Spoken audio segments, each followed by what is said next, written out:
If God does not exist, then there is no transcendent source of moral values. Rather, moral values are either just the byproducts of socio-biological evolution and conditioning, or else expressions of personal taste. As the philosopher of science Michael Ruse explains, the position of the modern evolutionist is that humans have an awareness of morality because such an awareness is of biological worth. Morality is a biological adaptation, no less than our hands and feet and teeth. Considered as a rationally justifiable set of claims about an objective something, ethics is illusory. I appreciate that when somebody says, "Love thy neighbor as thyself," they think they are referring above and beyond themselves. Nevertheless, such reference is truly without foundation. Morality is just an aid to survival and reproduction, and any deeper meaning is illusory. Richard Dawkins puts it succinctly: there is at bottom no design, no purpose, no evil, no good, nothing but pitiless indifference. We are machines for propagating DNA.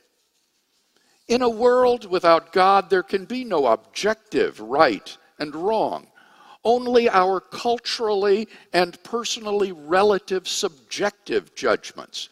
So, who's to say whose values are right and whose are wrong? Who's to judge that one person's values are inferior to those of another? The concept of objective morality loses all meaning in a universe without God. All we are confronted with is, in Jean-Paul Sartre's words, the bare, valueless fact of existence. That means that it is impossible to condemn war, oppression, or bigotry as evil, nor can you praise tolerance, equality, and love as good. For in a universe without God, good and evil do not exist. There is only the bare, valueless fact of existence, and there is no one to say that you are right and I am wrong. Idea revolution. Do you believe that we are in an idea revolution right now? Well, this is what I think's happening. I think this accounts for the attractiveness of the content that I've put on YouTube. So when Nietzsche diagnosed the death of God about 150 years ago, and he made three predictions. He said, people will, as a consequence, our culture will shake to the roots, will become nihilistic or totalitarian in response, or will invent our own values. Okay, those were his three possibilities. And then of course we became nihilistic and totalitarian through the 20th century, and many tens of millions of people died as a consequence, which Nietzsche also foretold specifically. He said that 100 million people would die because of the rise of communist ideas. He said that in Will to Power. So then he predicted that, well, we would have to invent our own values. But then the psychoanalysts came along. They said, well, wait a second, you can't create your own values because you're not master in your own house. There are forces operating inside of you that are autonomous. And for Freud, those were primarily biological forces. But Jung took that a step further and he said, well, wait a minute, biology is a lot more sophisticated and complex than you think, and there are symbolic forces at work. He thought of the archetypes as images of the instincts, for example, but the instincts were a lot more sophisticated than people thought. So it's not just an instinct to aggression, let's say. There's an instinct to operating properly so that you walk up hierarchies, human hierarchies of competence.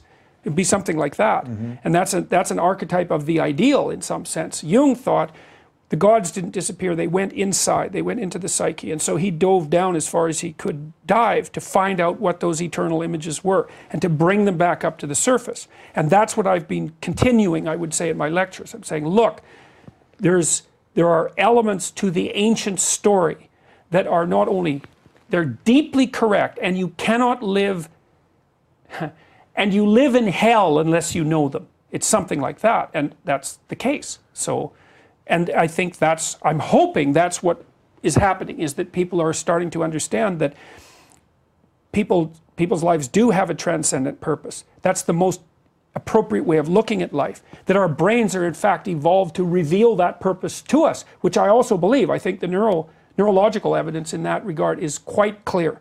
I believe that.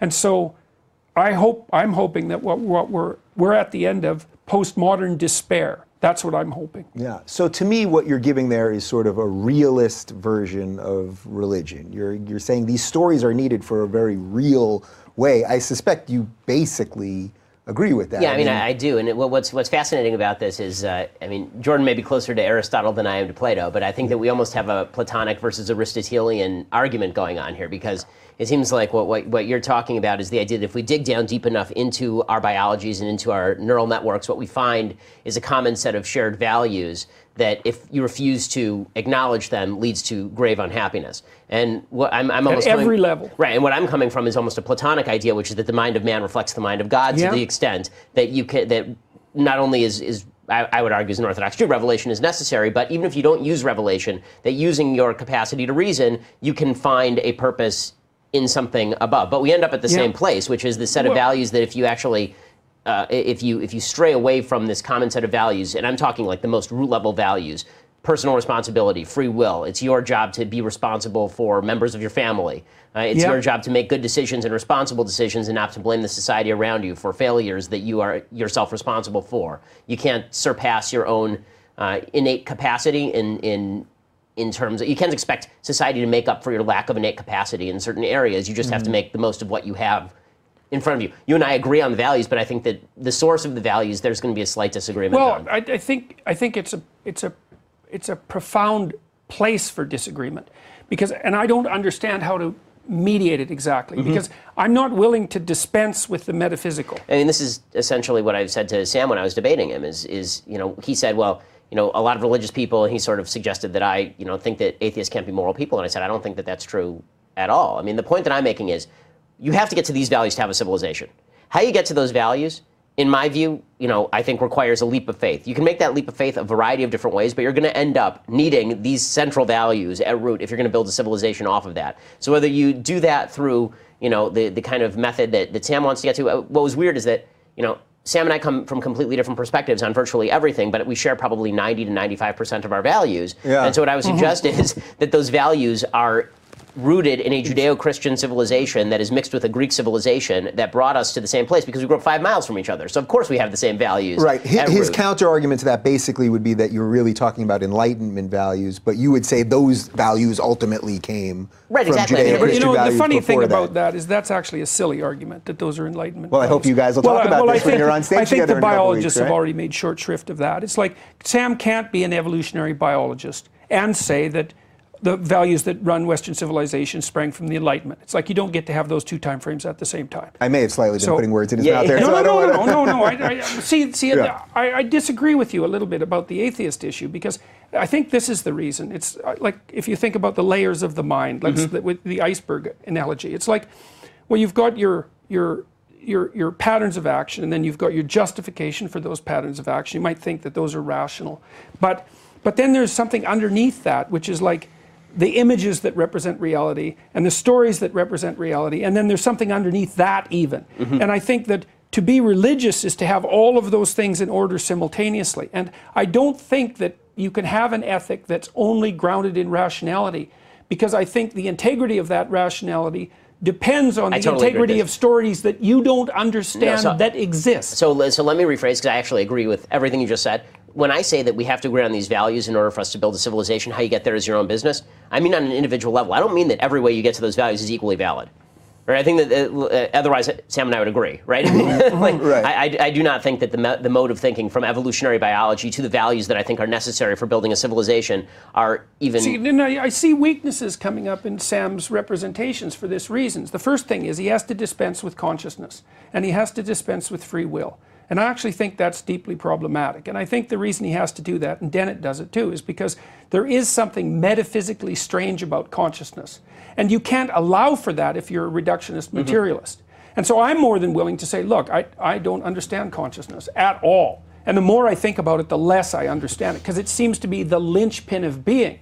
Without consciousness, there's no being. You could say, well, the material reality continues. It's like, well, maybe and maybe not, because we do not understand the relationship between time and space and consciousness. So it's not self-evident that what you're saying is true. It might be true, but even if it was true, well, exactly how does the universe that has no consciousness in it exist? Like, how do you parameterize it? Does it have a duration? Does it have a size? Does it have any qualities? Like, what is it? Well, it's like a video game that no one's playing. Right. It's like, well, what is that exactly? Well, this is where we get to, back to that 3-hour conversation that you and Sam had as to the nature of truth and what exactly truth is. And one of the things that I don't want to, critique Sam's ideology without him here to defend himself. Although it's fun. It is definitely fun, but we'll have to have Sam in here to actually do that, because it'd be a lot of fun. But one of the things that I've always found weird is that he and I have precisely the same notion of an objective truth, but I don't understand where he's getting his from.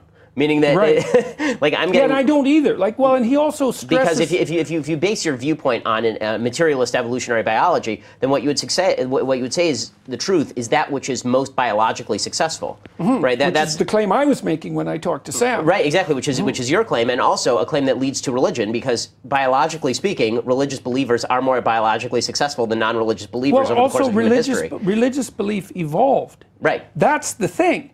Not only did religious belief evolve, clearly it evolved. It's one of the human universals.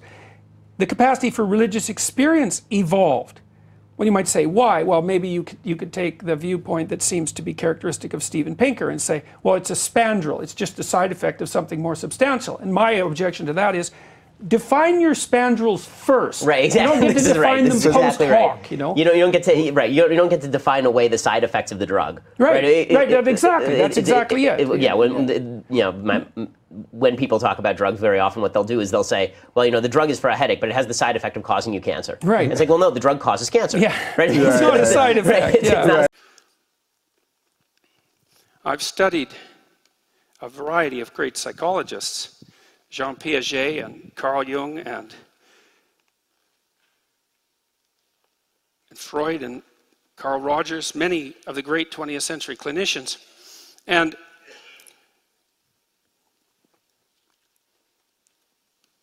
my sense is that, along with the biologists and the evolutionary psychologists, that we're starting to map out the pathway that might be the opposite of the catastrophic mode of being that leads us into pits of hell like Auschwitz. And that there's something genuinely real about it. Like, seriously real. Metaphorically real and literally real, both at the same time. That the instinct to meaning that you experience, for example, when you listen to something great, that experience of meaning that overcomes you, isn't some epiphenomena. It's not some mere reflection of some more fundamental process, but that which is more fundamental than anything else. Say, well, you can't deny that pain is real and suffering is real, and you can't deny that suffering induced by malevolence is the worst of all possible sufferings. Those are all undeniable as far as I'm concerned. Those are all meanings of life. And they're real enough so that if you encounter them, like if you encounter true malevolence, the probability that you'll walk away from it unscathed is very, very low. It will damage you psychophysiologically, and you might never recover. And that's real enough for me.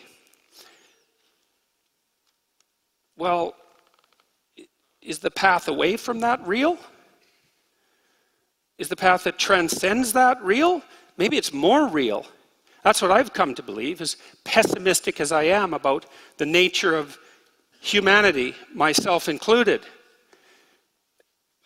As real as I believe suffering and evil to be, it appears to me that the mode of being that leads you away from that enables you to bear the suffering with nobility and to be useful to others who are in pain and to constrain the malevolence in your own heart and around you, that mode of being is more powerful than that which it is set against. And not only that, I think that we experience this. I think we experience it. We just don't notice. Maybe because we're too busy thinking. Because noticing and thinking aren't the same thing. We see in our own lives when we're engaged in something deeply meaningful. Music is the best pathway to that, I think. It's the most rapid and indisputable pathway to that. Virtually everyone loves music, and music speaks of meaning.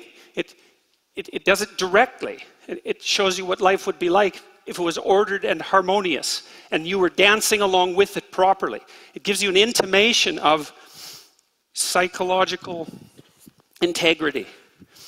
But you watched your lives, day to day, week to week, month to month, you'll notice that there are times when you're so deeply engaged in what you're doing, when what you're doing is so meaningful, the kind of meaning that announces itself, not the kind that you're creating, that life is so meaningful, you think, this is worth the suffering. I've tried to work out the sorts of ideas that I portrayed in this talk today within a naturalistic framework as much as possible. Because the naturalistic technique is so powerful, not least for that, but also because there's glimmerings in the scientific literature of the sorts of ideas that you portrayed when you mentioned that the evolutionary biologists are increasingly making the claim that morality is a biological adaptation. And I think you can make a very strong case for that, a much stronger case than has actually been made so far. I think there is a very sophisticated ethic that has evolved that we recognize as a consequence of the evolution of our cognitive and emotional structures. I think that recognition manifests itself in admiration. People are very imitative. It's one of the things that characterizes us in contradistinction to animals who are not very imitative. It's probably the precondition for our linguistic capacity. One of the things that characterizes human existence is the capacity to spontaneously pick a model for emulation, right? A model for admiration. And that's the manifestation of that moral instinct. You say, well, to admire is to want to copy. You say, well, what do you want to copy? Well, you want to copy that which is most admirable. And what is most admirable? Well, what is most admirable, that starts to become a transcendent question, right? You can imagine that the local examples of what's admirable, they're right in front of you and they're concrete and tangible, but to abstract out from that which is admirable in and of itself is simultaneously to construct something like the representation of a transcendent good. And that's, to some degree, how religious conceptions emerge from their underlying biological substrate. Now, you might say, well, that's merely reducing the religious conceptualization, the religious abstraction of what's good, to the biological substrate. And I think you can read it that way, but I don't think that that necessarily indicates what it is. I think that the entire process of evolution is somehow shaping itself around maybe Platonic ideas, something like that, some transcendent good. And that it's a mistake to assume that just because you can make an association between the transcendent abstract good and the process of evolution, that one is necessarily reducible to another. It isn't the way reality works. To commit the genetic fallacy, to try to say that because one's moral beliefs originated through such a biological evolutionary process, that therefore they are explained away and have no objective validity. That just is to commit a genetic fallacy. I think partly what happens too is that you at that level of analysis, you have to start questioning your initial presumptions, like the idea that the most true truth is objective, because I'm not sure it is. I don't think we understand what constitutes truth very well. And there's the truth that you act out, as well as the truth that tells you what the world is made of. And those aren't necessarily the same thing. And so things get very murky at that level of abstraction. But one thing I have learned from attempting to reduce religious preconceptions to their biological substrate is that there's always something left over that you haven't explained. And it's not something trivial, because every time I look into what's left over, it turns out to be unutterably deep. And I get rid of some more of it, and the rest becomes unutterably deep. And so, yeah. Well, okay. Thank you. I had a dream. I had a dream once, and I'm speaking psychologically here, not theologically. I had a dream once.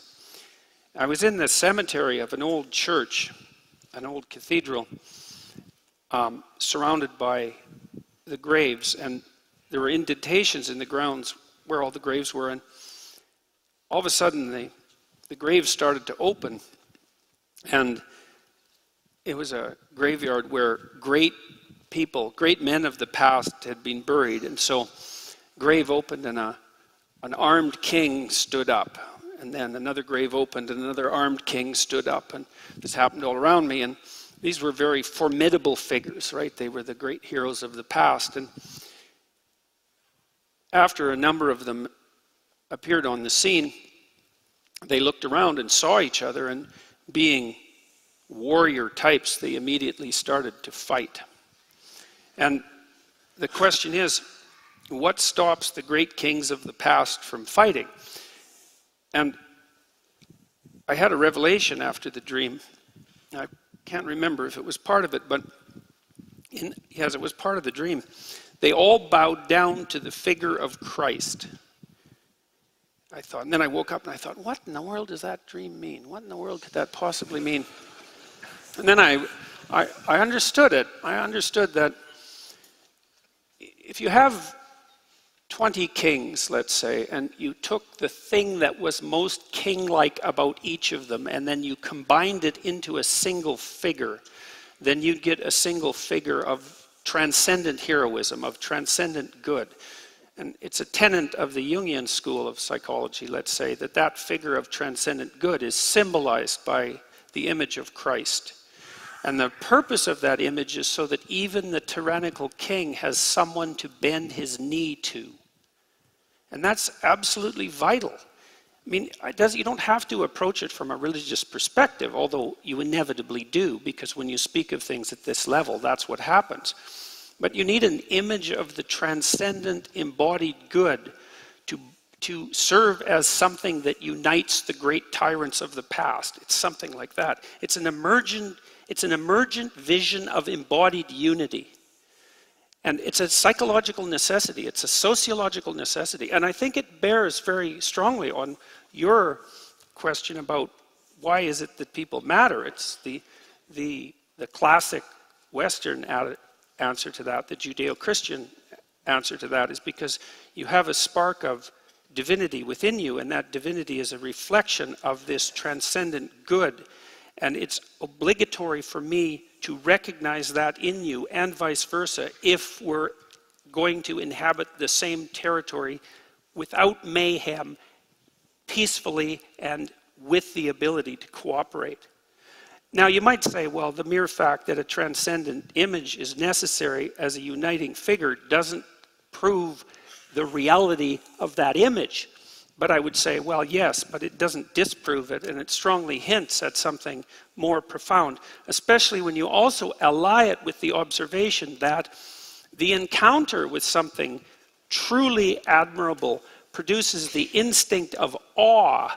And that's not a rational instinct, it's an irrational instinct, but it's a marker that you're in the presence of something greater than yourself. And it's not something that you have voluntary control over, it's something that overtakes you. And it could easily be a reflection of the truth. Now, you can make a biologically reductionistic argument about that, but it starts to become extraordinarily difficult, because you enter into the realm where these transcendent experiences of religious significance and awe are a phenomenological and psychological reality. And it's not easy to explain why that's the case.